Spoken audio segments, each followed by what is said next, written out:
Welcome to the pathology lecture in the Crushing the Preclinical Years course.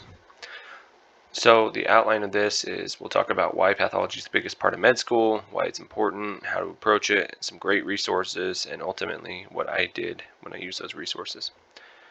So pathology is seriously the biggest part of medical school. Okay, it is what medicine is made of. It's the majority of boards, and it essentially boils down to diagnosing and understanding illness. And that's what being a doctor is all about, okay? That's what the boards are all about. The boards are about diagnosing and treating problems. Being a doctor is all about diagnosing and treating problems. So pathology is diagnosing a problem and then treating it. That's where your pharm and physiology comes into play.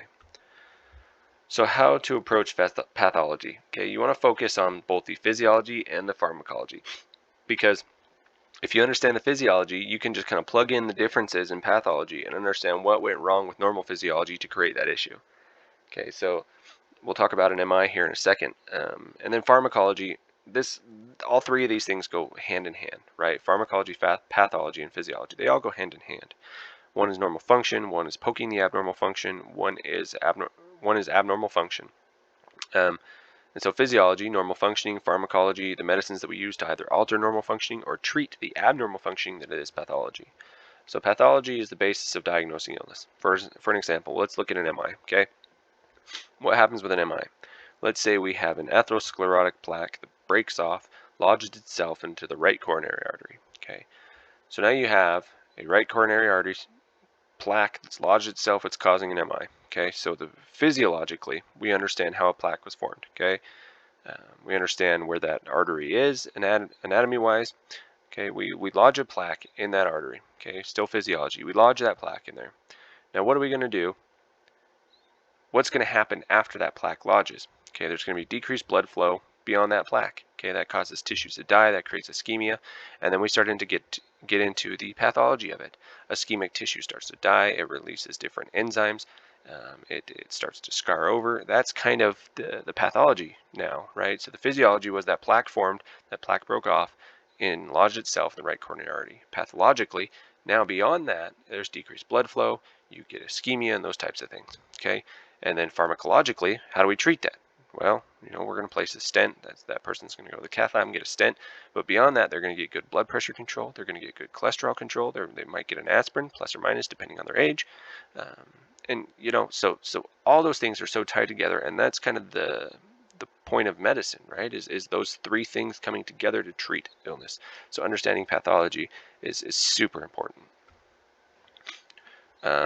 It really is the basis of medicine. Okay, focus on learning the pathology very well, and remember, it's just physiology gone wrong. If you learn pathology very well, you'll do well on the boards.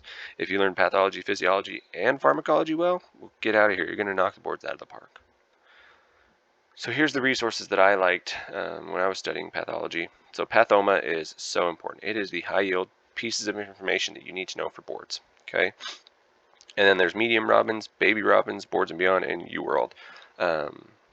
A centerpiece to my studying that's not in a lot of other people's studying is the Medium Robins and Baby Robins, and we'll go over why. Oh, and then one more thing here before we go to the next slide. Use these with coursework. Don't save this stuff until dedicated study period. Use these resources when you're studying pathology. If you're studying pulmonary pathology, use the resources, use the chapters, use the sections, do the practice questions that correlate to pulmonary pathology. Pathoma, this is seriously the highest yield pathology resource there is. You want to watch these videos with your coursework. Okay, if you're going over cardiac pathology, watch the section on cardiac pathology. If you're going over inflammation, watch the section on inflammation. You want to get the book. The book is super helpful. It kind of summarizes the high points, and then it gives you a place to take your notes and kind of put things in your own words as you watch the videos. So annotate the videos into the book, and then after you do that, right, once you've annotated the videos, you can then just reread the book over and over again. You don't need to watch the videos again. You can just watch the book or read the book over and over again, go back to it, and that serves as a quicker way to go over the same material. And as everybody knows, the more you do something, the more you see something, the better at it you become. So Medium Robins. There's a huge book out there called Robbins and Cochrane. It is essentially the Bible of pathology. It is like a bajillion pages long. Nobody really reads it in med school. There are a few people that do, and they are geniuses. If you have the time, the energy, the willpower to read that, then more power to you. You will be a great doctor. But if you want to be a fantastic doctor and still have some time left over, then Medium Robbins is where it's at. So Medium Robbins, it's kind of the blue cover textbook version. It's kind of a simplified version of the Big Robbins. And it's nice because it's not every single detail, but it's a lot more detail than you'd get in Pathoma. So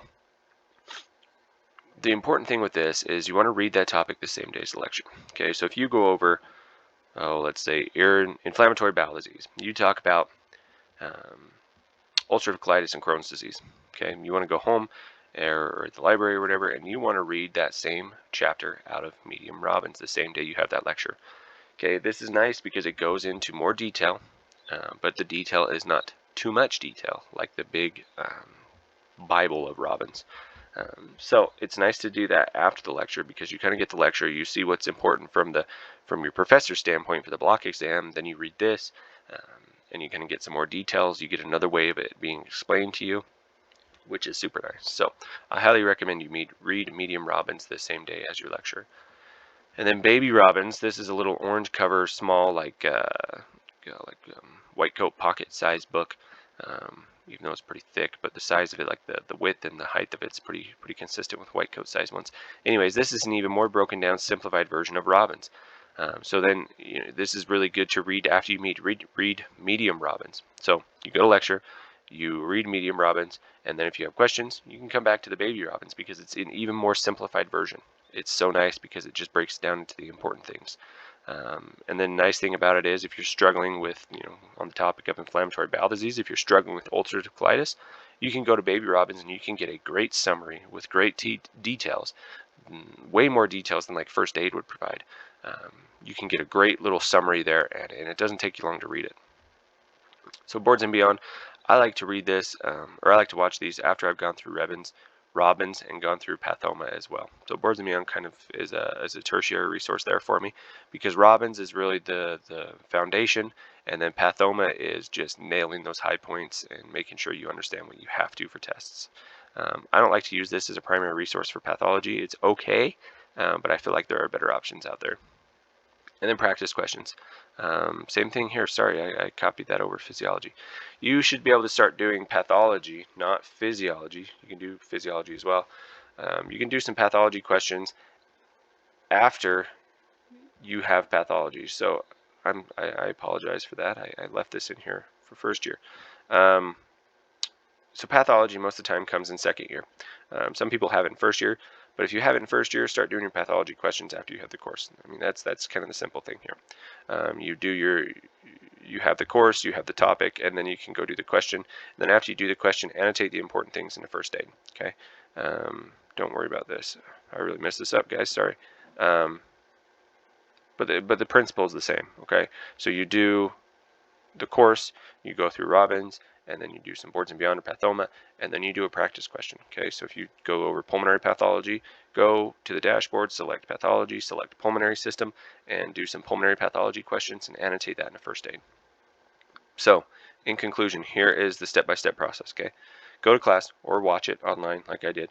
You read that same topic in Medium Robbins, then you read it in Baby Robbins, you watch Pathoma, you annotate from the video into the book. If you need to fill more gaps, you watch Boards and Beyond. And then to review it, since you've already gone through everything, it's so quick and easy, and that's why this process is nice. You can then just review your Pathoma book, or you can also review Baby Robbins if needed. So you kind of do the heavy lifting here, and then if you need to review it, you go through these smaller texts here. So that's the pretty simplified way to do pathology, and I promise, if you do this, you take it serious, you annotate appropriately, you will do fantastic on pathology. So we'll see you in the next one.